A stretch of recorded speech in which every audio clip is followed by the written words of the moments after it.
importansya nito at yung maitutulong nito sa mga hindi lang sa residente ng Mabalacat, kundi pati yung mga biyahero dito, napakalaki kasi hindi ka nadadaan sa traffic sa Dao eh. Kung pupunta ka ng Baguio, pauwi ka ng Baguio, galing Baguio, pauwi ka ng Maynila, hindi ka nadadaan sa traffic. Tapos, yung mga taga Mabalacat naman, less yung traffic sa MacArthur Highway. No? So pati yung mga taga Mabalacat, bawas sa bus, bawas sa truck, bawas sa biyahero.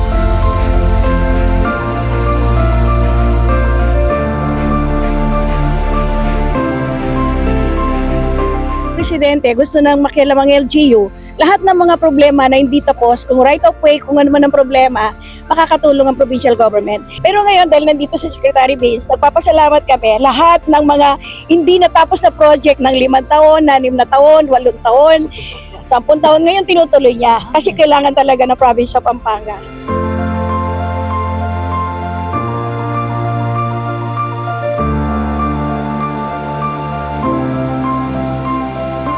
Wala po ako pag ang pamahalaan at ang pribadong sektor ay nagkakaisa at nagtutulong-tulong, wala pong imposibleng mangyayari. So maraming salamat po. Ito na po ay nabuksan na. Siyempre, lahat po ng mga efforts, no? Sa lahat po ng motorista na pupunta sa norte, gamit po ang NLEX at vice versa, ito na po ay bukas na bukas para sa inyo po maging kumpinyente, mababawasan ang travel time, at mababawasan ang traffic po sa amin pong Mabalacat City Public Market, doon po sa intersection po namin doon. At syempre, yung sa fuel consumption po sa panahon ng global crisis ay makakatipid po kayo sa mga gasolina.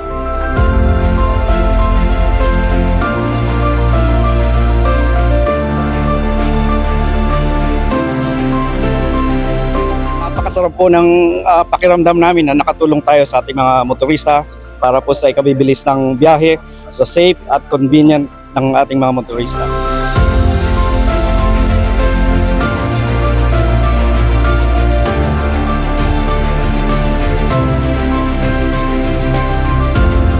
Mag-uusap kami niya ng city planning natin na kung saan i-angkla natin dun sa loop ng Mabalacat ang pagiging komersyo ng lugar na to, yung bagong bukas na bypass. Malaking tulong ito. Nang una, alam naman natin ang pinaka-congested na traffic sa MacArthur Highway is Santanes going to public market. So ngayong nabuksan na to, pwedeng dumaan dito, lalabas ka ng Atlubola. So lalampasan mo yung heavy traffic dito sa may public market, kung ang tuloy mo, bandang city o norte.